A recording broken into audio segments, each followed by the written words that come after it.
వీక్షిస్తున్న తెలుగు ప్రేక్షకులందరికీ నమస్కారం. దేశవ్యాప్తంగా ఎంతగానో ఎదురు చూస్తున్న ఒక సంచలనం తీర్పు ఇవాళ తుది తీర్పుగా అయితే ఇవ్వనుంది. మరి యొక్క కేసుకు సంబంధించిన వివరాలు చూసేద్దాం. మొదటిసారి కనుక ఛానల్ చూస్తున్నట్లయితే సబ్స్క్రైబ్ చేసుకుని పక్కనే ఉన్న గంట సింబల్ నొక్కి ఆల్ నోటిఫికేషన్ మీద ట్యాప్ చేయండి. తద్వారా మేము పెట్టే ప్రతి ఒక్క అప్డేట్స్ అనేది పొందగలుగుతారు. ఇక ఈ వీడియోని లైక్ చేయడం మాత్రం మర్చిపోకండి.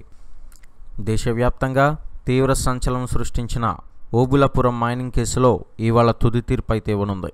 సిబిఐ కోర్టు ఓఎంసీ ఆక్రమణలు మరి అక్రమ మైనింగ్పై 2009లో అప్పటి ఏపీ ప్రభుత్వం విజ్ఞప్తి మేరకు సిబిఐ విచారణకు అయితే ఆదేశించింది కేంద్రం.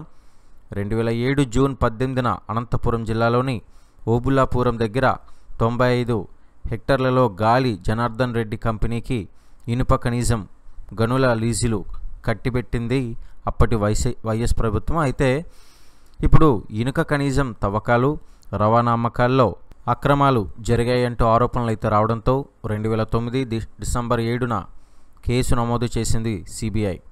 ఓఎంసీ యజమానులైన గాలి జనార్దన్ రెడ్డి, బివి శ్రీనివాసరెడ్డితో పాటు అప్పటి గనుల శాఖ మంత్రి అయిన సబితా ఇంద్రారెడ్డితో పాటు అధికారులైన కృపానందం, శ్రీలక్ష్మి, వీడి రాజగోపాల్, లింగారెడ్డిపై అభియోగాలు అయితే నమోదు చేసింది.